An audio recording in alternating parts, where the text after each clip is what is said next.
And to help you make and keep your fitness and wellness resolutions, my guest today is Kim Farmer, owner of Mile High Fitness and Wellness. And Kim is an expert in all things fitness, nutrition, wellness, and motivation. So as a psychologist, that's a perfect combination for me. Kim Farmer, thank you for being back on the program here in the studio with me again. Thank you, Dr. Peg. I'm so excited to be here, and I can't wait to share some of my knowledge today. New Year's resolutions, that's on everybody's mind right now. Can you give us some stats on how many people make resolutions at this time of year, and then how many people break their resolutions, and probably how far do they get into the year before they kind of just abandon their goals? Yeah, there are actually a high percentage of people that create resolutions, and the percentages are at least 50% from what I read. At least 50% of people make resolutions, but in terms of how many people actually keep those resolutions, it's much, much lower than that, somewhere around 25% or so. And so I always like to challenge people to not necessarily wait until January to make new resolutions. There's no need to really wait, but I do understand that January is a time for new beginnings and the start of a new year. Sometimes people become a little bit more motivated during that time of year. So I certainly understand the desire to want to do that.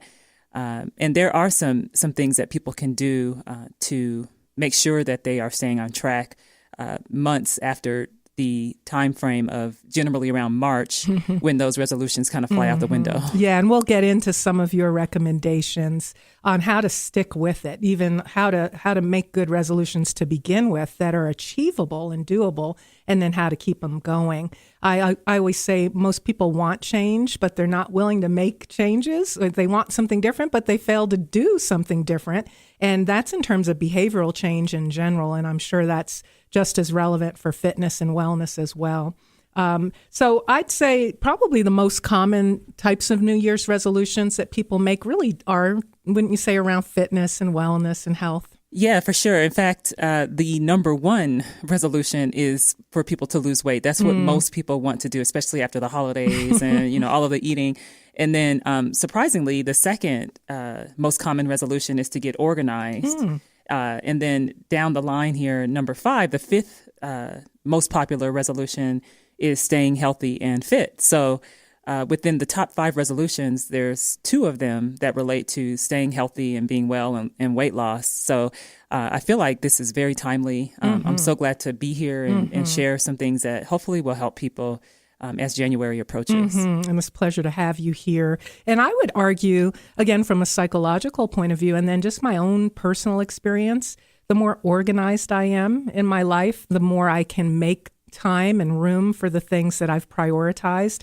I find that when I'm rushing and scattered and disorganized, I'm less likely to pack my lunch. And I just noticed driving over here, I used to always have a little baggie at all times with almonds or dried fruit or sliced apples. And I've noticed I've gotten out of that routine. And so I would argue that staying organized in general is really going to serve your New Year's resolutions around losing weight and staying healthy. Yeah, exactly. If you're organized, then that frees your mind up a little bit more to focus on the things that are necessary to create lasting change, like you said, like planning your meals and planning your snacks ahead of time. Like this morning before I left the house, I was rushing, but I made sure that I bought a big, huge melon yesterday, and they're so good. I don't know why they're so good right now, but I cut that up and threw them in a baggie and took them with me because I don't want to be out on the road or out somewhere and then make wrong decisions.